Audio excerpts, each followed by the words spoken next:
O Código Civil, nós vamos falar sobre o novo Código Civil. Quando a gente, de processo civil, quando na verdade nós achamos que estamos tranquilos, né, com a advocacia, apesar que isso é uma ingenuidade, porque nunca, na verdade nunca estaremos, aparece aí sempre uma novidade.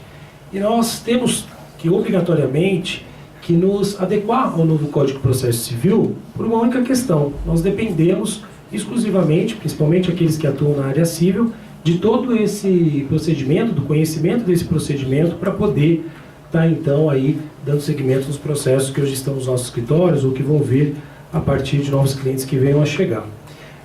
Seria muita pretensão da minha parte eu, na verdade, querer esgotar o assunto, né? Então, eu tentei dividir a minha palestra da seguinte forma. Eu separei 10 pontos principais da mudança do novo Código de Processo Civil, alguns temas que eu entendo que seja importante nós estarmos falando, e depois 10 questões e respostas. Eu acredito que, dessa forma, eu consiga dar uma visão geral para vocês das principais mudanças, e é lógico, isso não acaba por aqui, nós devemos fazer curso, nós devemos pesquisar, devemos ir atrás do conhecimento, porque é complexo. A gente percebe com a palestra do Heller, com a palestra do Leonardo, do Rogério, o quanto o direito ele é complexo, né? E exige muito da gente, exige a questão da busca do conhecimento. Então vamos lá, eu vou falar um pouquinho primeiro da questão da parte histórica. Bom, o novo Código de Processo Civil, então, ele é nada mais do que a Lei 13.105 de 2015, e teve a sua tramitação iniciada com o projeto de lei 16610 do Senado Federal, que redundou no projeto 8.4610 da Câmara dos Deputados. Foi sancionado e entrou em vigor em 18 de 3 de 2016 por força da vacatio legis de um ano, né? Ou seja, recentemente, aí, praticamente há um mês e meio. O novo Código de Processo Civil ele tem como algumas diretrizes essenciais a busca da celeridade, o que não é novidade, né? Desde sempre a gente sabe que o Poder Judiciário busca aí a celeridade nos processos, a efetividade, a isonomia e a valorização do consenso e respeito à jurisprudência. Por que eu grifei valorização do consenso e respeito à jurisprudência? Isso já é algo que, na verdade, já se vem adotando por muito tempo, né? A jurisprudência ela é respeitada, a gente observa, na verdade, a jurisprudência, só que não tinha isso de uma forma concretizada, a gente não tinha isso nos dispositivos legais, né? Então o Código ele vem justamente reforçar essa questão da valorização do consenso e respeito à jurisprudência. Bom, eu vou então começar com as 10 alterações mais importantes. A gente começa com a questão da audiência de tentativa de autocomposição. Como era antes no Código de 73 e como é agora no novo Código de Processo Civil. Bom, antes a audiência de conciliação ela era designada após a etapa de resposta, né? Então nós entrávamos com a petição inicial, tinha a citação, contestação, réplica, depois o juiz marcava a audiência de conciliação. Com o novo Código de Processo Civil, a audiência de conciliação ela vai ser designada, né, conciliação ou mediação, ela vai ser designada após o deferimento da petição inicial. Lembrando que já na petição inicial eu tenho que manifestar meu interesse na tentativa de conciliação, tá? Isso é um requisito que tem que constar da petição inicial. Por que dessa mudança? É óbvio que o Poder Judiciário não quer que as pessoas fiquem brigando eternamente. Primeiro porque isso vai cada vez mais aumentar o número de processos, de trabalho aos juízes. Então, sempre houve uma preocupação do Poder Judiciário na questão do quê? Da conciliação, né? Se as partes se conciliam, mesmo que de repente aquela conciliação não traga uma resposta satisfatória para um ou para outro, dentro da perspectiva daquela pessoa, o acordo ainda por muitas vezes é melhor do que uma demanda exaustiva que dura anos no Poder Judiciário. Então, assim, o novo Código, ele vem forçar mesmo as pessoas a poder se conciliarem para, consequentemente, aí, tirar as demandas da frente. Uma mudança que eu vou entrar de uma forma um pouco mais específica, importante também, é a questão das tutelas de urgência, né? No Código de Processo Civil, de 73, a previsão de medidas cautelares e antecipações de tutela, elas eram em regimes peculiares. No novo Código de Processo Civil, houve uma unificação de tutelas cautelares e satisfativas sob a rúbrica tutela provisória e a criação da tutela de evidência. Então, esse assunto eu vou entrar um pouco mais a fundo quando a gente for falar dos temas específicos. Mas esse é um assunto que ainda gera muita discussão e dificuldade até de entendimento, até para nós advogados, frente a essa atual mudança. A ordem cronológica não tinha previsão no Código de Processo Civil de 73, ou seja, o juiz tinha uma série de processos na frente dele. Ele pegava aquele processo que tinha um volume, e aquele processo que já estava na mesa dele que tem 10 volumes. Acordou num dia que não estava muito bom. Qual processo que vocês acham que ele ia julgar? Ele ia pegar aquele pequeno, já para tirar da frente, e aquele que tem 6 volumes vai ficando, até o dia que ele, na verdade, resolveu olhar para aquele processo e julgar. Então isso, na verdade, acabou. Com o novo Código de Processo Civil, os juízes e os tribunais eles deverão obedecer uma ordem cronológica de conclusão para decidir. Chegou, julga. Tá? Independentemente de ser 10 volumes ou de ser um volume, não vai nos poder ter essa opção de escolha quanto ao julgamento do processo. E aí, consequentemente, tem que seguir essa ordem cronológica. E a gente vai ver também que no Código de Processo permite que eu vá lá fiscalizar esse momento. Tá? E aí, meu processo está sendo julgado mesmo dentro dessa ordem? Tá? Eu tenho o direito de fazer uma espécie de queixa ou um questionamento sobre esse movimento da ordem cronológica dos processos. O ônus da prova. Acabou aquele discurso que o advogado usava até então, né, e as partes, mas quem alega tem que provar. Se ele alega, ele que prove. Eu não preciso ficar preocupado com isso. Precisa, porque agora, na verdade, precisa. No Código de Processo Civil de 73, havia uma distribuição estática, ou seja, quem alega, prova. Né? A regra era essa. Hoje, no novo Código de Processo Civil, nós temos uma distribuição dinâmica. O que seria isso? O ônus da prova cabe a quem tem melhores condições de produzi-la, diante das circunstâncias fáticas e presentes ao caso concreto. Então, o juiz ele vai analisar aquele caso e, se ele tiver que impor esse ônus da prova para a parte contrária, não aquela que necessariamente está alegando, ele fará isso. Isso é o que a gente chama, que o novo Código de Processo Civil chama de distribuição dinâmica. Tá? Nós temos aí os incidentes de resoluções de demandas repetitivas. No Código de Processo Civil de 73 não havia previsões em relação a essa questão. No novo Código de Processo Civil é cabível quando houver efetiva repetição de processos com controvérsia sobre a mesma questão unicamente de direito e risco de ofensa à isonomia e à segurança jurídica, que é, na verdade, o que o Dr. Leonardo falou na palestra dele. Se eu tenho várias ações, várias pessoas, na verdade, entrando sobre uma mesma demanda, que seria a questão das taxas de corretagem, ou ainda a questão da devolução de valores quanto à rescisão contratual no contrato de compra e venda, por que eu tenho um juiz que, na verdade, entende de uma forma e o outro entende de outra, se a matéria ela é uma matéria exclusivamente de direito? Né? Nós temos no escritório 10 processos contra o Cresce, de uma faculdade que fechou e encerrou as atividades. Nós temos, dentro desses 10 processos iguaizinhos, petições iniciais iguais, nós temos 5 juízes que deram procedência para ação e nós temos outros 3 juízes que deram improcedência para ação e outros 2 processos que ainda não tiveram sentença. Aí você olha e você fala, mas a matéria é a mesma. Todas as petições foram feitas da mesma forma, só mudando os documentos e as partes, por que cada um entende de uma forma? Então, assim, ou ainda mesmo no caso do Leonardo, que falou dos casos das comissões, a gente ter entendimentos diferentes da mesma matéria, dá aquela sensação de, será que a justiça está sendo feita? Né?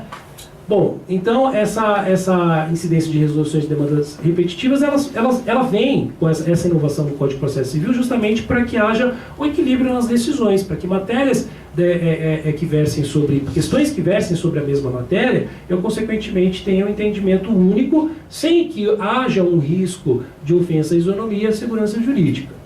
A uniformização jurisprudencial não tinha previsão no Código de Processo Civil de 73. No novo Código de Processo Civil, os tribunais devem uniformizar as jurisprudências, organizar esses entendimentos, para que a coisa fique mais célere ainda, para que fique, na verdade, mais prática. Tá? Bom, a admissibilidade recursal. No Código de Processo Civil de 73, nós tínhamos a análise do juízo de origem, ou seja, eu interpretava uma apelação, ia para o juiz ia fazer a admissibilidade recursal para mandar para o tribunal. Se é o tribunal que, na verdade, vai julgar, por que já não vai direto para ele para fazer essa questão aí da admissibilidade. Então, no novo Código de Processo Civil, apelação, recurso ordinário e recurso especial extraordinário serão admitidos pelo órgão julgador competente. Isso facilita, isso faz com que o processo se torne mais célere. Os prazos, né, nós temos como uma mudança importante também, o Código de Processo Civil de 73, as contagens eram em dias corridos, o que por muitas vezes deixava o advogado numa aflição, porque você imagina um prazo que começa a contar na quinta de 5 dias. Quinta, sexta, sábado, domingo, segunda. Na verdade, você não tem 5 dias, né? Pelo menos úteis você tem 3 dias. Você vai ter que ir para o final de semana para o escritório para poder cumprir aquele prazo, para, na verdade, dar a resposta dentro da perspectiva aí do prazo que foi concedido. No novo Código de Processo Civil, as contagens elas são em dias úteis. Então, na verdade, isso facilita a nossa vida, tá? No sentido de ter um pouco mais de tempo para poder organizar uma defesa, e até porque os escritórios não trabalham com uma defesa, né? Os escritórios trabalham com vários movimentos ao mesmo tempo, são prazos de despachos interlocutórios, são recursos, são distribuição de inicial. Então a gente precisa de um pouco mais de tempo mesmo para poder ter um fôlego e dar conta da demanda que nós temos. Concentração da defesa. Acabou também aquela situação onde, na verdade, as respostas eram divididas em contestação, exceções, impugnações, em autos apartados, né? Por que eu não posso discutir, o novo Código de Processo Civil traz, por que eu não posso discutir todas essas questões no mesmo momento processual? Por que eu não posso me utilizar da contestação para poder, de repente, falar sobre a incorreção do valor da causa ou uma indevida concessão de justiça gratuita? Vamos otimizar, vamos ser mais rápido, né? Menos papel, mais objetividade. O juiz já olha o contexto processual todo de uma vez só. Então, o novo código ele traz que, em preliminar de contestação, cabe alegar a incompetência relativa, a incorreção do valor da causa e a indevida concessão da gratuidade, que nós vamos falar dessa questão da justiça gratuita de forma peculiar daqui a pouco. E os honorários advocatícios, né, como também o Leonardo disse na palestra dele, havia um regramento muito sucinto no Código de Processo Civil de 73. O novo Código de Processo Civil, ele traz um regramento mais detalhado com previsão de honorários recursais, inclusive com a questão da majoração dos honorários advocatícios em sede de recurso, porque entende-se que houve uma extensão do trabalho do advogado. E assim, o que nós percebemos com esse tipo de situação é que o tribunal está falando o seguinte: você quer recorrer? Pensa bem, hein? Melhor você pensar, porque é caso de recorrer. Nós tínhamos aí uma situação no escritório que nós discutimos, que nós estávamos pensando em entrar com um embargo de declaração de de uma determinada sentença. Mas o juiz ele trouxe o despacho dele de uma forma tão intimidatória, assim, olha, se você quiser recorrer, você pode, mas olha, fique esperto, porque eu posso condenar inclusive você, advogado. E a gente chegou e falou, pô, mas o que a gente faz então? De recorre ou não recorre? Porque se agora até um advogado vai poder ser condenado, no momento que, no entendimento do tribunal, o advogado tem a obrigação de ter o cuidado, de ter a cautela, de observar se aquele momento processual ele é oportuno, né? Se aquela situação realmente cabe um recurso, porque a verdade é uma só. O cliente, ele bate o pé, ele quer recorrer, ele não se conforma. O advogado ele é o melhor do mundo quando você reverte uma situação no tribunal ou quando você ganha. Quando você perde, mesmo que não seja de uma forma proposital, há uma transferência de responsabilidade ao advogado. E aí, então, se de repente há uma perda de prazo, há uma falta de impugnação de um laudo, qualquer movimento, você perdeu o processo, o advogado perdeu. Fui eu que, de repente, deixei a minha casa chegar ao momento de uma penhora. Não, foi você que, de repente, não observou, não fez. Então, a responsabilidade do advogado, ela é muito grande. E me parece que, assim, o novo Código de Processo Civil traz isso de uma forma mais enfática ainda, né? No sentido de fazer com que a gente coloque o cliente dentro de um processo de consciência de tipo, olha, o teu processo acabou. O teu processo não tem mais por onde ocorrer. Qualquer recurso que eu venha a empreender da matéria vai ser único e exclusivamente protelatório. Você corre o risco, na verdade, de levar uma litigância de má-fé e agora essa nova onda de que o advogado também pode ser condenado. Então, isso, na verdade, demanda da gente uma atenção. Por um outro lado, há uma valorização do trabalho do advogado, no sentido de que, poxa, se foi dar 10% em sentença de primeira instância, e o cara recorreu, ele empreendeu um trabalho, o advogado foi lá, fez o recurso, fez as contras-razões do recurso, eu vou majorar isso, mas ao limite, tá? Não é majorar 50%, 60%. A gente tem limites processuais de 10% a 20% de acordo com as respectivas fases do processo. Mas agora, na questão recursal, existe essa possibilidade. Bom, e não para por aí. A questão da justiça gratuita. A questão da justiça gratuita, assim, do meu ponto de vista, a lei tem uma finalidade clara, né? Dar justiça gratuita àquele que não tem condições de pagar as custas processuais sem prejuízo do seu próprio sustento. É isso que acontece? Não. A gente pede justiça gratuita ao outro. A única coisa é que quando eu vejo que o cliente ele tem uma situação econômica um pouco mais favorável, a gente avisa. Olha, eu posso pedir justiça gratuita para você não pagar as custas, porém, a lei é clara, ela diz que aquele que se utiliza dela de forma inconsistente, né, ou seja, no sentido de não precisar usar da lei, pode ser condenado a pagamento de 10 vezes o valor da causa. Ah, mas não podemos tentar? Podemos tentar, vamos lá. Mas o que acontece? Alguns juízes passam as brancas nuvens e concedem a justiça gratuita, outros me traga imposto de renda, me traga, na verdade, declarações aí que demonstrem o teu estado de insuficiência. Então, assim, a justiça gratuita, eu estou dizendo isso porque, principalmente para os novos advogados, a gente tem que ter um cuidado de alertar ao cliente os riscos do pedido da justiça gratuita. Porque depois, se você não fala para ele que ele pode ser condenado num pedido que efetivamente não seja um pedido real, né, dentro da situação financeira dele, ele vai falar, mas se você tivesse me avisado que eu poderia ser condenado a 10 vezes o valor da causa, eu não teria pedido. E aí passa a ser a responsabilidade de quem? Sempre do advogado. Então, a informação ela deve ser passada da melhor forma para o cliente, ele deve estar ciente para que efetivamente não tenha esse tipo de problema. Agora, antes, como era? Nós, quando eu via um determinado processo e via que a parte contrária, o cara está pedindo justiça gratuita, o cara está andando de BMW, o cara tem apartamento, vamos fazer o quê? Vamos impugnar a justiça gratuita. Consequentemente, eu fazia isso de uma forma apartada. Então, pelo novo Código de Processo Civil, está afastada a necessidade de um incidente processual. A justiça gratuita será observada, será objeto de discussão. Na contestação, se a gratuidade for deferida ao autor. Na réplica, se a justiça gratuita for deferida pelo réu. Nas contrarrazões, se a justiça gratuita for deferida no recurso. E por simples petição, se a gratuidade for deferida em outro momento processual.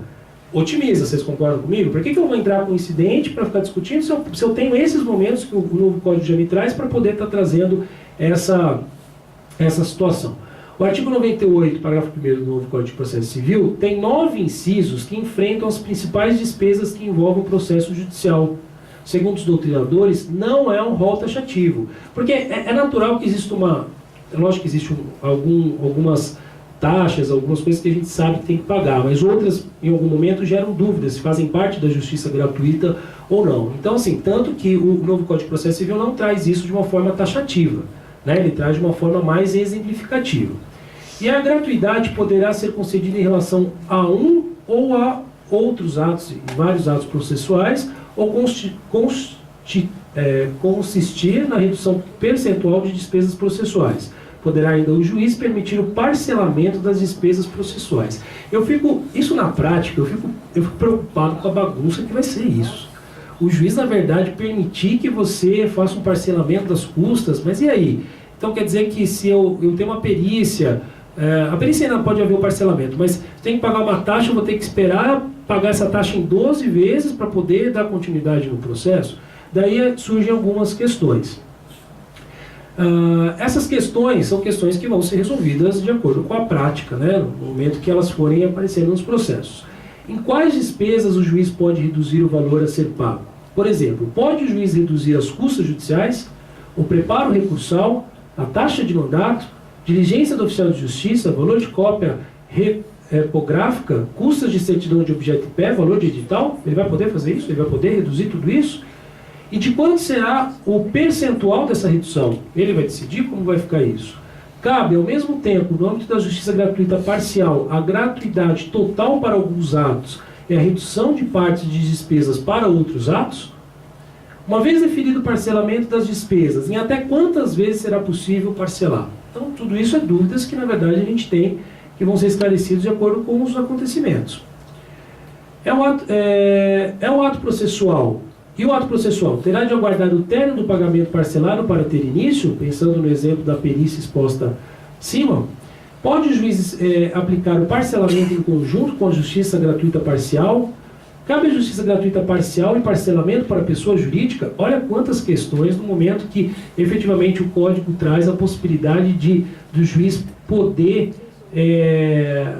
interferir nessa questão, né, do pagamento de custas. Eu confesso particularmente, eu não sei como isso vai ficar, isso é muito recente, mas essas são apenas algumas dúvidas que decorrem dessa inovação, e há uma única certeza: essas questões serão objeto de rica divergência, até que definidas aí balizas mínimas pelo STJ, e o que pode levar muito tempo. Então, assim, nós vamos ter dor de cabeça com isso, no sentido do entendimento de como poder conduzir essa situação, e principalmente ao nosso cliente. Por quê? Porque o cliente, ele sabe disso. De alguma forma, essa notícia chega para ele, né? Ou porque ele pesquisou no Google, ou porque o advogado que ele encontrou numa festa falou para ele, e ele vai te questionar. E por muitas vezes, às vezes o cliente acha que o advogado tem que saber tudo. E nós também estamos num processo de construção de conhecimento. Nós estamos aqui num processo de construção de conhecimento para, lógico, poder fazer as coisas de forma mais acertada, mas, por exemplo, essas dúvidas não tem como responder, porque é muito novo. É só o dia a dia, é só, na verdade, os momentos processuais que vão trazer para a gente as respostas dessas perguntas.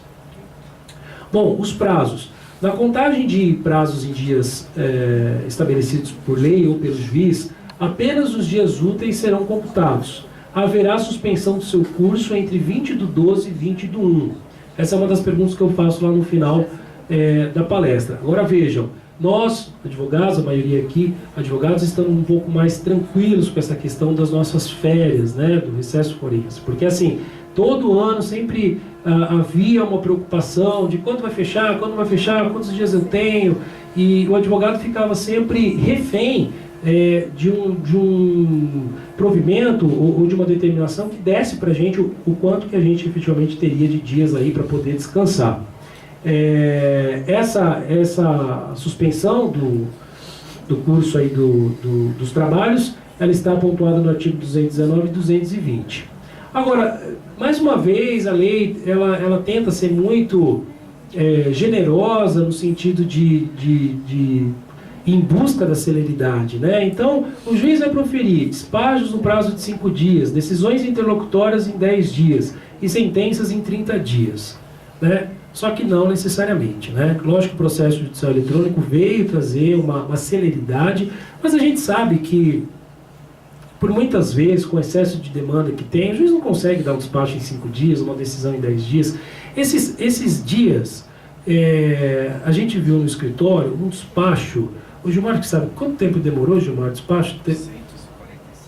947 dias para um despacho. 947 dias para um despacho. Vem lá a contagem e para mandar citar. Da data da distribuição da inicial, 947 dias para mandar citar o réu. Vejam lá, despachos no prazo de 5 dias, decisões interlocutórias no prazo de 10 dias e sentenças em 30 dias.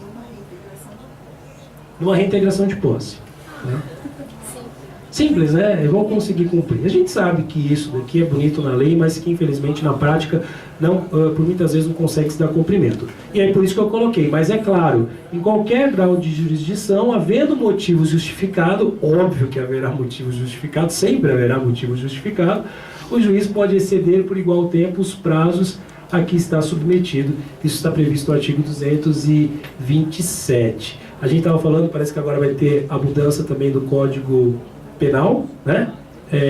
E eu fico, dentro do Código Penal e dentro dessa legislação penal, a gente não atua muito no escritório nessa área, mas tem alguns casos, cada vez que vai na delegacia, aquele inquérito que vai 30 dias para o fórum, 30 dias para a delegacia, 30 dias, passa-se anos nos 30 dias. Porque a ideia da lei é bonita, olha, vamos agilizar, vamos resolver o negócio em 30 dias.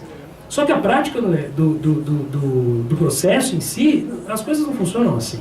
Né? Então é lógico que terá que ser feito assim, mas por um outro lado, se houver qualquer motivo que justifique, qual é o motivo que justifica? Eu sou um juiz, eu tenho 10 mil processos no meu cartório, não consigo dar conta de tudo isso. Por si só já é um motivo que vai justificar não dar cumprimento a essa determinação. E a questão da tutela provisória, que é uma coisa chata, e eu vou tentar explicar isso da melhor forma possível. Né? Então, na verdade, eu entendo que o que mudou foi mais o formato, tá? Porque a essência das tutelas provisórias, quando eu tinha a questão da tutela antecipada e a questão da cautelar, a essência ela continua a mesma, só que o formato ele mudou. Né? E como é esse formato? O que nós devemos entender desse formato? Então vamos lá, nós temos a tutela provisória, e a tutela provisória ela se divide em tutela de urgência e tutela de evidência. Nós vamos ver que a tutela de evidência, existem casos pontuais da qual eu posso me utilizar dela. Na tutela de urgência, eu tenho a tutela antecipada e tenho a tutela cautelar, que tanto pode ser de forma antecedente ou ainda de forma incidental. Então vamos lá, vamos tentar entender. Tutela provisória, vamos deixar um pouquinho de lado a tutela de evidência, porque essa vocês vão entender de uma forma mais fácil, porque o código ele já traz as situações das quais eu posso me utilizar desse recurso. A tutela de urgência antecipada e cautelar, por que antecedente e incidental? Porque agora eu posso fazer o meu pedido de tutela antecipada no meio do processo a qualquer momento de acordo com a necessidade. Por isso, incidental, antecedente, de uma forma antecedente no início do processo, ou ainda incidental no meio do processo de acordo com a necessidade. Antes não, antes eu poderia fazer um pedido para o juiz demonstrando a urgência, né, mas não sobre essa roupagem, sobre essa característica. Então eu fiz um quadro, para tentar ficar um pouco mais fácil, de quais são as principais diferenças entre a tutela antecipada e a tutela cautelar. Primeiro, para a gente poder entender... Voltar? Volta. Eu tenho o mesmo problema que eu tinha em sala de aula, né, Sandra? Falar muito rápido. Acho que está todo mundo captando. Mas depois eu também posso disponibilizar esses slides, tá? Para ficar mais... Fiquem tranquilos, eu passo para vocês. Só, porque a matéria é muito e o horário é pouco. Vamos dar seguimento. Então, as principais diferenças da tutela antecipada e da tutela cautelar. Finalidade. A finalidade da tutela antecipada, antecipar os efeitos da decisão. A finalidade da tutela cautelar, resguardar a futura eficácia da tutela. O resultado final da ação principal. Na tutela antecipada é idêntico. Afinal, ocorre o quê? Aqui a precipitação dos efeitos da tutela pretendida.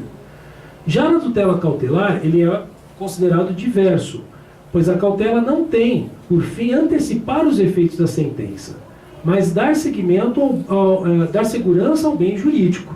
Tá? Essa basicamente é a diferença. No fundamento da tutela antecipada é a urgência, diante da prova incontroversa ou da ação protelatória, e na tutela cautelar é a necessidade face ao periculo in mora e fomos bônus iuris. A natureza da tutela antecipada ela é satisfativa, pois o próprio direito material discutido será tutelado, e já na tutela cautelar ela é asseguratória, pois visa resguardar o direito material discutido, evitando um processo principal infrutífero. Mas no fim, eu volto a dizer, a essência é o formato, porque a essência delas é o quê? Eu resguardar o bem jurídico e antecipar os efeitos. Né? Como que vai funcionar isso? Então vamos para o próximo slide. Na tutela antecipada, isso eu vou ter que fazer a leitura mesmo, vou fazer a leitura mais devagar para que haja uma assimilação mais fácil. Na tutela antecipada, nos casos em que a urgência for contemporânea à propositura da ação, a petição inicial pode limitar-se ao requerimento da tutela antecipada e à indicação do pedido de tutela final com a exposição da lide do direito que se busca realizar e do perigo de dano ou risco ao resultado útil do processo.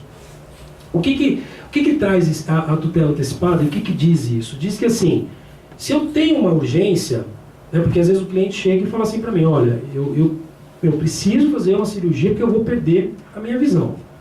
Isso precisa ser para amanhã. Aí você fala simples, né? Como se fosse colocar um pãozinho lá no forno, que em 15 minutos a gente vai estar com tudo resolvido e você vai entrar na sala de cirurgia. Não, é um trabalho que demanda o quê?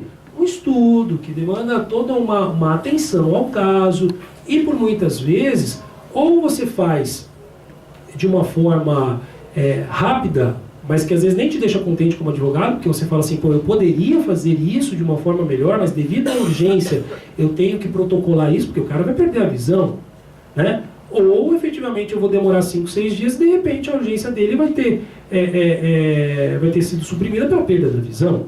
Então o que o código diz? Fala, não, entra, falando que ele tem que perder a visão.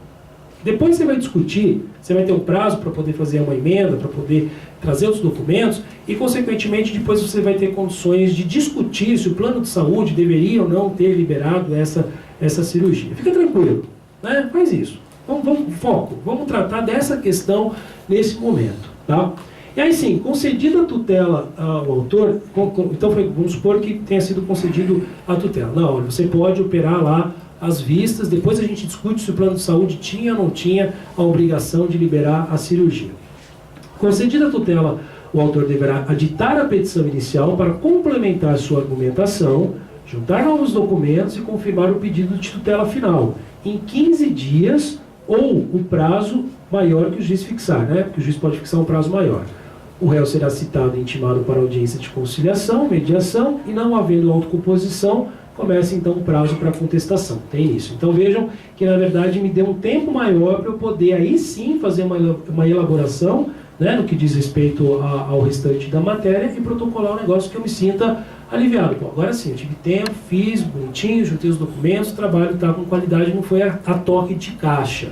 Tá? A tutela antecipada concedida, ela se tornará estável se não for interposto recurso contra a decisão que conceder. Tá? Então, se concedeu e não for interposto recurso, o agravo do instrumento, o que vai acontecer? Eu vou ter, na verdade, a estabilidade dessa decisão, ela vai se tornar estável. O processo vai ser extinto e qualquer das partes poderá demandar a outra para rever, reformar ou invalidar a tutela antecipada estabilizada em até 2 anos contados da ciência da decisão extintiva. Ou seja, então o fato de estabilizar a tutela pelo motivo de não ter sido interposto recurso, deixa ela estável. Mas eu posso, lá na frente, rediscutir ela no sentido de reformar, invalidar, porque aconteceram fatos novos que me permitam esse movimento? Posso. E qual é o prazo? Uma vez que ela estiver estabilizada, em até 2 anos contados da ciência da decisão da extinção. É lógico que, na maior parte, quando houver aí a concessão da tutela, vai se entrar com recurso, e eu vou ter toda uma discussão efetivamente processual. Mas não entrando com recurso, ela vai ter essa estabilidade e, consequentemente, só lá na frente que eu vou poder aí fazer esse movimento de reformar ou invalidar.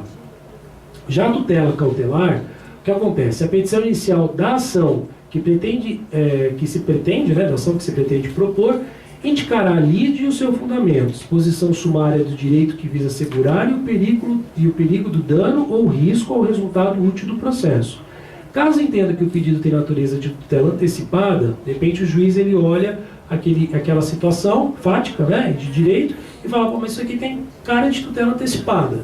Ele vai poder observar o regramento da tutela antecipada e, consequentemente, fazer essa adaptação. O que eu percebi no estudo do novo Código de Processo Civil é que existe uma trégua para nós, advogados. Sabe aquela coisa de tipo assim, pô, recolhi o preparo errado. Antes, recolheu o preparo errado? Você se ferrou, amigão. Agora, não, peraí, você tem mais uma oportunidade, vamos mudar. Porque assim, a carga que é atribuída para o profissional do direito, para o advogado, no que diz respeito à questão da responsabilidade, é muito grande. É tudo culpa do advogado, nunca é culpa do juiz, nunca é culpa da parte, é tudo o advogado que não observou, que deixou de fazer, entendeu? E assim, a gente sabe que na dinâmica dos escritórios, a gente seria muito pretensioso dizer que não há erros, né? Existem, a gente minimiza esses erros, a gente se preocupa, faz seguro de responsabilidade civil, confere, passa a petição para outro advogado, mas na verdade erros a gente sabe que existem. Bom, mas vamos voltar aqui. Então, efetivada a tutela cautelar, o pedido principal terá de ser formulado pelo autor no prazo de 30 dias, caso em que será apresentado os mesmos autos em que será deduzido o pedido da tutela cautelar. Não dependendo do adiantamento das novas custas processuais, o pedido principal poderá ser formulado juntamente com o pedido da tutela cautelar. Apresentado o pedido principal, as partes serão intimadas para a audiência de conciliação ou mediação, não havendo autocomposição, né, a conciliação, o prazo para contestação terá fluência. Qual é a característica bacana desse movimento, dessa mudança processual? Antes eu tinha que entrar com 30 dias com uma nova ação. Lembra? Concorda que eu tenho que entrar? E aí eu tenho que fazer o quê? Pagamento de custas. Eu tenho que, na verdade, pagar as custas. Então, com essa mudança, essa adequação da tutela cautelar, eu posso fazer no mesmo processo sem um novo pagamento de custas. Né? Porque antes a gente ficava, lógico que eu tenho que observar o prazo, mas ficava preocupado porque a gente sabe que se não entrasse com a principal no prazo de 30 dias, a tutela caía, né, goela abaixo, o negócio ia embora e você perdia. Então você tinha que observar essa questão. Então vejam que a essência dos institutos, eles na verdade continuam sendo o mesmo. O que muda é o formato, né? Essa trégua, esse tempo um pouco maior, essa celeridade. Por que eu vou criar um outro processo, sendo que eu posso discutir a questão no mesmo processo, né? Pensando nessa otimização aí da situação. A tutela de evidência, ela já é uma tutela que foi criada, mas assim, o código ele traz de forma taxativa as situações das quais eu posso me utilizar dessa tutela. Então veja, será concedida independentemente de demonstração de perigo de dano ou de risco ao resultado útil do processo. Quando? E aí o código me traz as situações. Ficar caracterizado o abuso do direito de defesa ou manifesto propósito protelatório da parte. Veja, mais uma vez, assim, você quer ficar prolatando? Então vão ter, na verdade, recursos para poder te inibir de fazer isso. Né? As alegações de fato puderem ser comprovadas apenas documentalmente se houver tese firmada em julgamentos de teses repetitivas ou súmulas vinculantes. Se tratar de pedido repersecutório fundado em prova documental adequado ao contrato de depósito, caso em que decretará a ordem de entrega do objeto custodiado sob combinação de multa. A petição inicial deverá ser instruída com prova documental suficiente dos fatos constitutivos do direito do autor, a que o réu não põe a prova capaz de gerar dúvida razoável. Então veja que a tutela de evidência é nessa situação. Então assim, se eu tiver alguma situação no meu escritório, na minha mesa, que verse sobre qualquer um desses contextos, aí eu posso usar da tutela de evidência. Tá? Lógico que isso é uma análise extremamente rápida, superficial em razão do tempo, mas é para que vocês possam entender, porque isso é importante, isso principalmente para os advogados que trabalham na área civil, isso é muito corriqueiro. Né? A gente tem que entrar com tutela antecipada, cautelar, isso é algo aí que faz parte do nosso dia a dia. Bom, da contestação. O réu poderá oferecer contestação por petição no prazo de 15 dias, cujo termo inicial será da data, né? Da audiência de conciliação ou mediação, ou da última sessão de conciliação, quando qualquer parte não comparecer ou comparecendo não houver autocomposição. Do protocolo do pedido de cancelamento da audiência de conciliação ou de mediação apresentado pelo réu, quando ocorrer a hipótese do artigo 334, parágrafo 4º, inciso 1, todos esses dispositivos eles tratam justamente sobre essa questão dos prazos e circunstâncias que me levam a observar o termo inicial da contestação. Tá? E os casos previstos no artigo 231, de acordo com o modo que foi feita a citação, aí se a citação foi feita por oficial de justiça, se foi feito por AR, então o bom é a gente dar uma lidinha no artigo 335, porque ele é muito complexo, ele traz todas as formas de citação, e daí qual é o momento que eu devo considerar o termo inicial para poder efetivamente estar apresentando a mesma. Mas se eu tiver a intenção de não comparecer na audiência, eu tenho que manifestar nesse sentido. E nós vamos ver lá nas perguntas e respostas que se eu não comparecer na audiência, eu posso ser, na verdade, penalizado por multa. Tá? Então não temos mais essa situação de com ação de conciliação eu não vou. Né? Eu não vou porque não vai fazer diferença, a outra parte também não vai, não. Não vai, tudo bem, mas se manifeste que não vá. Porque se você falar que vai e não for, Vai ter uma penalidade dentro dessa questão. O prazo assim é de 15 dias, lembrando que a contagem com o novo Código de Processo Civil só será considerado dias úteis. O inciso 2 do artigo 335 citado é uma exceção, pois para que a audiência de conciliação não seja realizada, é necessário que o autor, na petição inicial, e o réu em manifestação com no mínimo de 10 dias de antecedência de audiência, se manifestem por sua não realização. Então preste atenção todos os advogados quando forem fazer uma petição inicial. Não se esqueçam, tem que se manifestar nesse sentido. Eu falo não se esqueçam porque assim, a gente nunca precisou fazer isso. Né? Nós nunca precisamos, na verdade, colocar na petição se eu queria ou não, porque era um ato sucessivo, né? A apresentação da contestação, da defesa, consequentemente que vinha lá no despacho do juiz designando a audiência. Agora eu tenho que efetivamente observar essa questão. Bom, da jurisprudência. Os tribunais devem uniformizar sua jurisprudência, mantê-las estável, íntegra e coerente.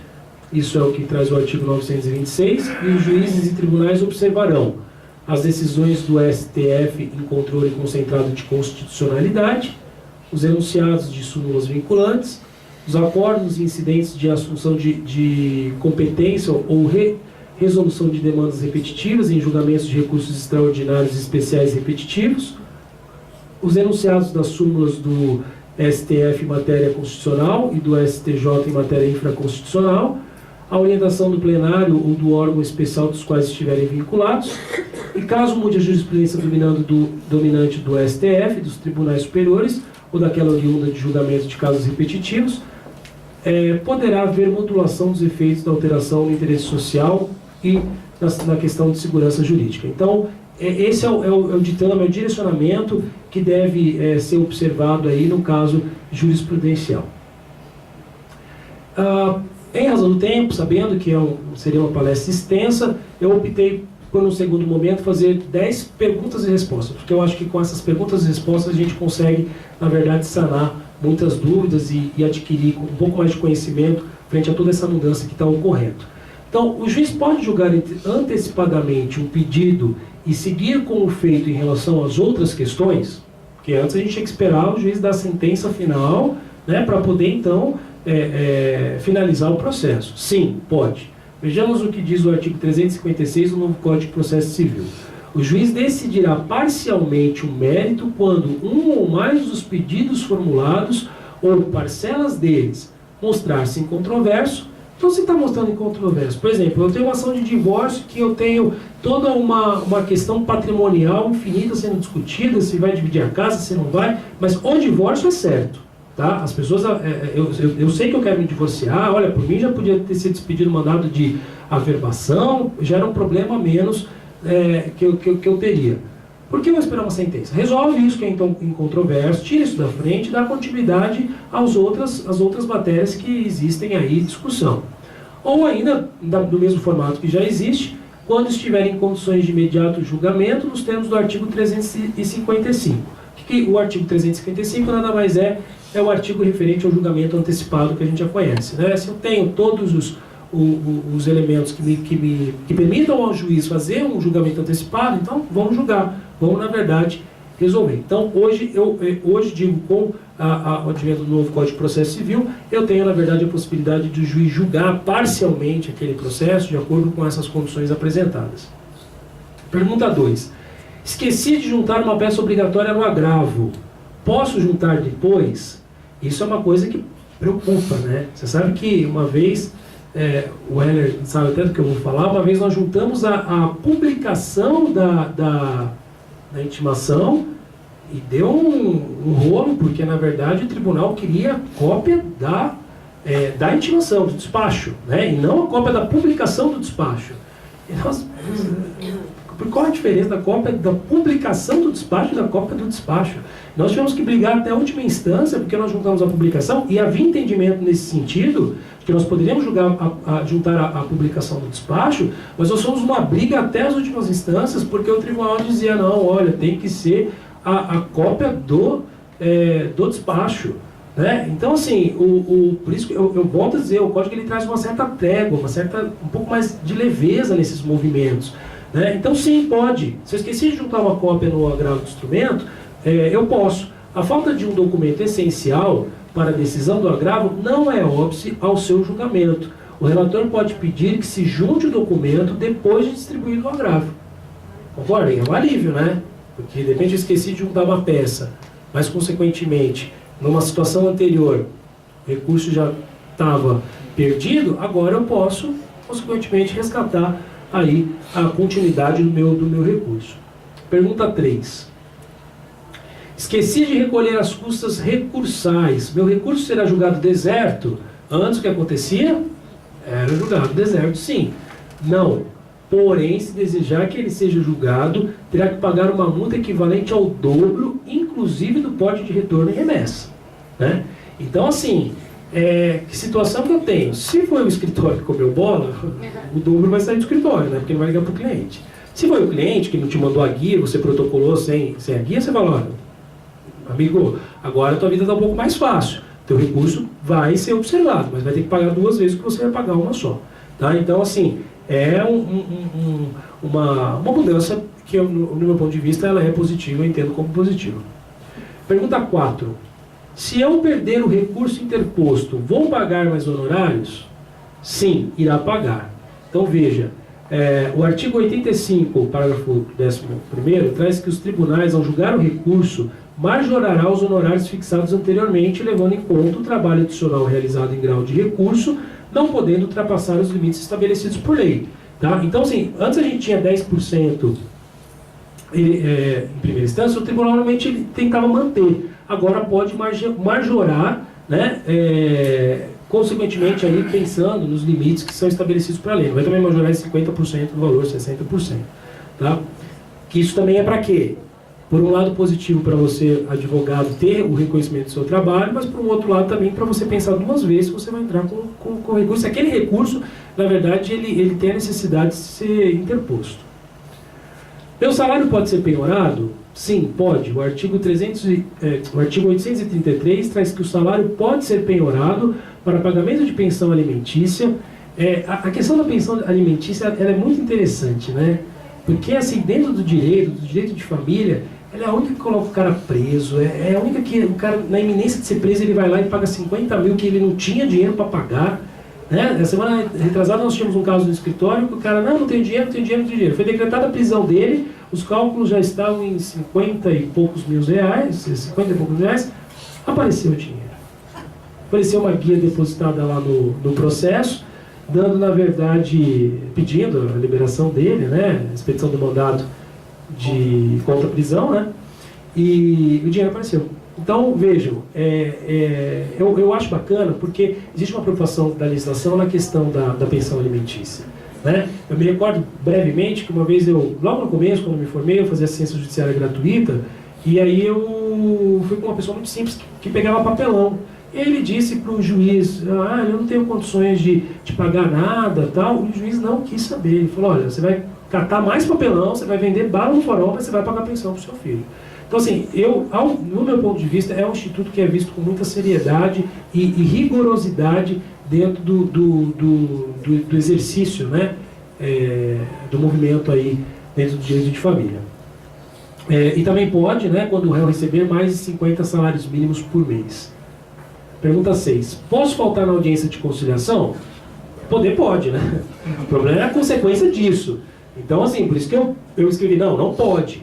Né? O artigo 334, ele traduz, no seu parágrafo 8º, o não comparecimento justificado do autor ou do réu à audiência de conciliação é considerado um ato atentatório à dignidade da justiça e será sancionado com multa de até 2% da vantagem econômica pretendida. Só que aí vocês imaginam que vantagens econômicas pretendidas em processo pode ser 10 mil, como pode ser 1 milhão, né? Então você imagina essa porcentagem de um processo que tenha uma vantagem econômica expressiva, a consequência de eu não ir numa audiência de conciliação. Então, com multa de até 2% das vantagens econômicas pretendidas ou do valor da causa, revertido em favor da União ou do Estado. Então, assim, se eu falar que vou numa audiência de conciliação, vá numa audiência de conciliação. A não ser que tenha um motivo que realmente te impeça de doença, que você comprove que ainda será levado ao crivo do juiz para verificar se aquele caso é um motivo justificado ou não, né? que se permita uma justificativa. Tá? Pergunta 7. Posso pedir para o juiz decidir o valor dos danos morais? Já existiu uma tendência de nós deixarmos essa liberdade do juiz. Olha, os fatos estão aqui, foi isso que aconteceu. Vê aí, juiz, quanto que você acha que é o correto dar? Só que também, o novo Código de Processo Civil ele só veio regulamentar uma coisa que já estava acontecendo. Normalmente, quando a gente levava esse discurso para o juiz ele retorna com um despacho assim: mensure os valores referentes ao dano moral. Antes da mudança no Código de Processo Civil, ele já falava para a gente trazer o quanto você quer de dano moral, quanto você entende que o seu cliente, na verdade, ele deve receber a título de dano moral. Então, assim, na vigência do antigo código, era bem comum não especificar o valor de danos morais e deixar essa tarefa para o juiz. Mas agora isso acabou. Já vinha uma tendência de estar se extinguindo, porque o juiz já mandava a gente determinar os valores do dano moral, mas agora isso acabou. O artigo 292, ele traz que o valor da causa constará da petição inicial ou da reconvenção, e será, na ação indenizatória, inclusive afundada em danos morais, o valor pretendido. Então eu tenho que obrigatoriamente dizer quanto que eu quero a título de danos morais, porque isso influencia no valor da causa, que influencia no recolhimento de custas, né? Então,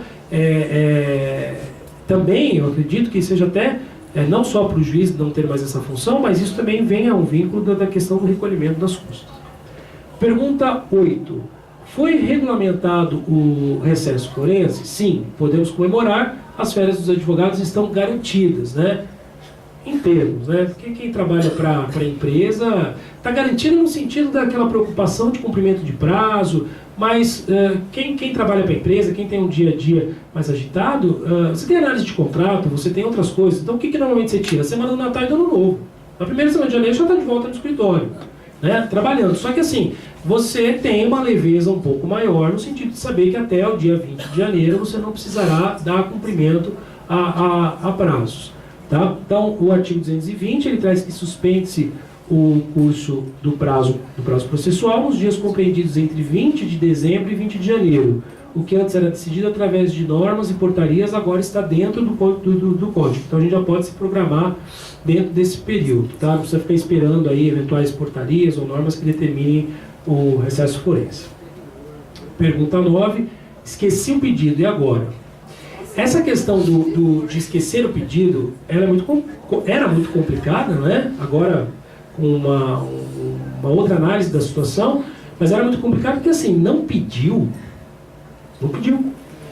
entendeu? E não fez o pedido e depois ou ainda eu venho com aquela ideia de, pô, mas deu a entender. Não deu a entender nada. Ou é claro o pedido, ou o pedido não é. E aí depois você esquece de fazer um pedido e, consequentemente, isso não vem numa sentença, o cliente fala: você não pediu isso? Como você explica para o juiz que você esqueceu de pedir um negócio que ele, quando foi no seu escritório, trouxe como um pedido dele, né? Como uma pretensão dele? Então, veja, volto a dizer, essa leveza, essa trégua que é dada a nós advogados. Agora o juiz pode interpretar a sua petição. Ele pode interpretar a sua petição. Se você narrar os fatos, mas esquecer de fazer o pedido, o juiz terá o poder de interpretar o que você quis dizer. E aí, consequentemente, conceder o pedido que não foi formulado. Antes isso era absolutamente impossível. Hoje já existe um olhar um pouco mais um pouco mais próprio para essa petição. Isso não significa também que eu vou fazer a petição de qualquer jeito, não vou fazer pedido, porque consequentemente o juiz, eu vou ter que achar que ele tem que interpretar o que eu queria. O cuidado, a técnica de fazer o recolhimento das custas, de interpor um recurso, de poder, na verdade, me ater naquele momento que eu estou confeccionando uma petição inicial, de fazer todos os pedidos, revisar, de repente passar para algum colega ver, esse nunca deve ser afastado. Mas hoje nós temos essa situação que o juiz pode observar isso de uma forma um pouco mais tranquila. E a última pergunta: é preciso aguardar o ato da publicação para cumpri-lo? Não, o artigo 218, parágrafo 4º, traduz que será considerado tempestivo o ato praticado antes do termo inicial do prazo. Por que eu coloquei isso, até como uma última questão? A Dani sabe de uma preocupação que nós tínhamos, que no processo, que nós interpusemos os embargos antes da penhora, depois houve a penhora de uma forma antecipada, depois houve a penhora, e a nossa preocupação era: e aí? Né? A gente protocola de novo uma coisa que a gente já tinha protocolado, ou a gente, por já ter protocolado, parte da presunção de que vai ser analisado. E houve uma preocupação do momento disso, porque o ato da penhora não tinha sido efetivado, né? Isso há muito tempo atrás ainda, quando precisava ter a penhora para poder entrar com os embargos. Então não me lembro se foi numa execução fiscal, alguma coisa assim. Mas assim, eu me lembro desse momento, que nós protocolamos antes do tempo. E aí, quando houve o ato processual que demandava a interposição do recurso, houve uma dúvida no sentido de protocolamos de novo a mesma peça, só para dar cumprimento a um ato processual, ou na verdade a gente não faz nada e vamos presumir que o juiz, mesmo eu tendo protocolado isso de forma antecipada, ele vai entender que tem que analisar. Já naquela ocasião entendeu, nós não protocolamos, optamos por não protocolar, porque nós achamos assim, nós vamos protocolar 2 vezes a mesma coisa, já está nos autos. Optamos por correr o risco e o juiz houve um entendimento de que realmente os embargos foram analisados, foram julgados, mas hoje isso está em lei, será considerado tempestivo o ato praticado antes do termo inicial do prazo. Tá? Então, percebo, todas essas mudanças, e essas são mudanças basilares, porque o Código traz muitas outras, o ideal é que realmente se faça um curso de extensão, né? Existem já vários movimentos que fazem, a OB faz palestras curtas, a gente está aqui tentando passar um pouco de conhecimento para vocês, mas que estudem, que façam um curso um pouco mais aprofundado, tá? Porque muitas mudanças elas virão aí pela frente, inclusive com a prática processual, tá? Eu coloquei aqui para finalizar uma imagem assim. Deveria ter escolhido um curso mais fácil, sei lá, tipo medicina, né? Por que eu coloquei isso? Porque assim, e por que eu fui buscar essa imagem de um site que chama Advocacia? Primeiro porque a medicina não é um curso tão fácil, eu acredito que a medicina ela seja um curso tão quanto, ou até mais, por se tratar de uma ciência que mexe com o corpo humano, com uma série de coisas, complexa, né? Eu imagino os congressos de medicina, essas coisas, o quanto é discutido. Mas depois, para dar a resposta para vocês, né? Não, eu penso que assim, todos que efetivamente estão aqui hoje, que acordaram no sábado, onde a temperatura se enquadrava em 13 graus, vieram prestigiar o trabalho de escritório, vieram me prestigiar, eu penso que estão mais do que preparados para serem profissionais, quer seja no ramo da advocacia, quer seja no ramo da magistratura, são pessoas interessadas. Quando a gente, na verdade, pensa, quando o escritório pensa em fazer um simpósio, existe sempre a preocupação de dar certo ou não dar certo, né? Porque é um trabalho muito árduo. Você começa com a escolha do local, depois você tem que escolher os palestrantes, e a gente, com muito cuidado, traz pessoas que a gente sabe que realmente se prepararam, que têm conhecimento para poder estar falando sobre a matéria. Aí você tem o momento da divulgação do simpósio, onde você tem que chamar a atenção dos alunos, das pessoas que se inscreveram, para vir no sábado de manhã, efetivamente, em busca do conhecimento. E aí você tem aquela preocupação, quantas pessoas se inscreveram, quantas pessoas que não se inscreveram. Então, assim, por um lado, às vezes desanima. Você chega e fala, olha, eu não vou fazer. Por um outro lado, quando a gente vê o escritório está no 3º simpósio, e o primeiro foi voltado para empresários, nós fizemos um projeto piloto somente com os clientes do escritório. O segundo nós fizemos lá em Santo André, já voltados para alunos e advogados recém-formados, dos quais muitos de vocês estavam, e eu acho que perceberam o nível de exigência, da qualidade que a gente tenta empreender nesses eventos, e hoje que novamente retornam alguns e outros vieram pela primeira vez. Mas existe um desânimo pelo processo de organização de tudo isso, mas assim, um incentivo e uma motivação quando eu vejo que deu certo, que as pessoas realmente vêm em busca do conhecimento. Então assim, estou dizendo isso por quê? Porque eu deveria, e às vezes é normal, eu por uma coincidência, nunca me perguntei se eu estava na profissão certa. Eu sempre achei que eu estava na profissão certa, porque desde criança eu queria ser advogado. Mas assim, eu penso que é natural as pessoas perguntarem, será que é isso que eu quero mesmo? Será que eu quero advogar? Será que é melhor eu abrir uma loja de bolo, de doce? Sei lá, fazer qualquer outra coisa. Tem tanta coisa na moda agora, né, que estão inventando, que estão abrindo.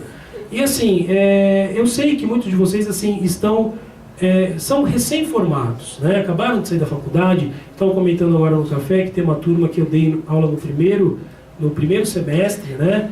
Alunos que eu dei aula na Uninove, tem alunos aqui da UniABC, agora enfrentam uma nova uma nova oportunidade, que é ir para a Escola Paulista de Direito, que eu começo a lecionar lá a partir da semana que vem. E assim, eu fico muito contente quando vejo, e é sempre as mesmas caras, entendeu? Então assim, essas caras desses alunos que vêm aqui só me dão o otimismo para poder realizar outros e outros simpósios, entendeu? Sabendo que ainda tem pessoas interessadas, que ao invés de lavar o carro no domingo, não é uma crítica a isso, porque eu acho que sábado, domingo é um dia de descansar, reservam um tempo para poder vir em busca do conhecimento, se aperfeiçoar e, consequentemente, dar seguimento. Não desanimem, eu estou dizendo isso porque eu quero deixar um recado, não desanimem, se de repente ainda tem poucos clientes, se não conseguir um emprego no escritório que desejava, se efetivamente está cansado porque financeiramente não está rendendo. Tudo tem o seu momento e tem o seu tempo. Isso é muito claro para vocês verem. Hoje a gente está aqui e isso é uma cena do futuro do que era o passado quando eu estagiava com o Rogério. Eu comecei com o Rogério, e o escritório, ele sabe, ainda era, né, numa parte da casa da mãe dele, depois ele foi crescendo, hoje tem um escritório grande em São Caetano, mas será que lá eu ia imaginar que hoje nós estaremos aqui dentro desse contexto, né, e eu estaria convidando ele para ser palestrante, estaria à frente do escritório? O Leonardo foi meu estagiário, e hoje tem um conhecimento, e sempre falo que é uma pessoa muito inteligente, muito perspicaz para a advocacia, que está aqui. E outros virão no caminho dele, que ele vai poder dar sequência para que possam, amanhã depois, fazer essa roda, né? Então, assim, tudo tem o seu tempo. Não desanimem, não queiram... eu não posso falar porque eu sou uma pessoa muito ansiosa, mas eu penso que, efetivamente, a ansiedade às vezes atrapalha a gente, porque a gente já quer estar lá com o escritório, com o cliente, já quer... Calma, vamos devagar, que as coisas, na verdade, elas se resolvem, tá? Eu queria, para finalizar, para falar um pouco do Eduardo também, eu lembrei de uma passagem aqui no nosso escritório. Ele foi demitido, viu, gente? Foi demitido. E para ele foi o fim do mundo, e ficou meu inimigo. Eu nunca fiquei inimigo não, mas ele foi demitido. E eu falei para ele, o melhor para você é ser demitido. E ele não acreditou em mim. Hoje ele tem certeza que foi o melhor. Pelos acontecimentos atuais. Mas assim, aprendi muito. Mas é justamente isso que o Rogério está falando. A gente, no primeiro momento, uma coisa, ela vai contra o que a gente quer, e a gente tem uma tendência de ficar bravo, ficar com raiva. Eu lembro que eu, na verdade, cheguei em casa, chorei, e agora? O que vai ser da minha vida? Não tenho estágio, não sou advogado, não sou nada na vida. Porque não tinha OAB, tinha saído do escritório, mas depois você vê que tudo na vida tem uma explicação. O porquê que as coisas acontecem e, consequentemente, o momento que elas acontecem. Estou falando que eu tenho certeza que todos aqui têm as suas ansiedades, os seus anseios em relação ao desenvolvimento da profissão, mas a gente tem que controlar isso. É difícil, mas a gente, na verdade, tem que controlar. Eu fico, assim, imensamente feliz pelo Rogério, pelo Heller, que o Heller faz parte da equipe atual do escritório. O Leonardo agora também fundou o escritório dele. Graças a Deus está indo muito bem, por ter aceito o meu convite. Eu fico muito feliz por ver os meus alunos prestigiando não só o trabalho do escritório, mas na verdade também o meu trabalho, o trabalho do Rogério, o trabalho de todos. Eu agradeço muito a todos, a equipe do escritório que sempre está do meu lado nesses projetos. Me considero, além de advogado, me considero uma veia empreendedora, porque eu gosto disso mesmo, eu faço por paixão, por mais que trabalho. Por um lado, talvez seria cômodo eu não fazer absolutamente nada e só advogar, mas eu gosto, algo em mim me provoca para fazer todo esse movimento, fazer com que dê certo. E quando dá, isso me traz muita felicidade. A gente tenta trazer o trabalho com excelência, com qualidade, a gente sabe que cada um tem um ponto de vista, então, consequentemente, eu peço para que podem mandar para o Facebook, inbox ou por e-mail do escritório as sugestões, as críticas. Olha, eu gostei, mas eu achei que de uma próxima vez o café podia ser melhor, apesar que o café está bom. Vamos lá. Mas assim, não, eu gostei, mas achei que as palestras foram muito extensas, que os temas poderiam ser diferentes. Isso tudo só vai enriquecer para que a gente possa fazer um evento melhor, tá bom? Eu espero que vocês saiam daqui com um pouco mais de conhecimento sobre todos esses temas, redução da maioridade penal. Nós não esperávamos a presença da doutora Marisa, A gente viu que, até eu fiquei arrepiado, um pouco emocionado com a história. Vocês imaginam a luta dessa mulher que perdeu um filho e daí os entendimentos dela em relação à questão da redução da maioridade penal. Achei muito válido, também não esperava, que ela não tinha confirmado presença. Acho que aprendemos um pouco mais sobre a questão do processo eletrônico, que apesar de já estar há muito tempo, ainda existem particularidades que a gente tem que enfrentar e, consequentemente, esses entraves, você querer protocolar uma petição e o sistema cair, é a morte. O advogado quer morrer com isso quando está lá nesse momento. As questões inovadoras sobre as taxas de corretagem, enfim, e as questões pertinentes ao novo Código de Processo Civil, que, consequentemente, volto a dizer, de uma forma superficial, acabei expondo, mas essa eu acho que era a ideia, fazer com que você saísse um pouquinho mais de conhecimento. Muito obrigado aí, mais uma vez, para vocês de coração.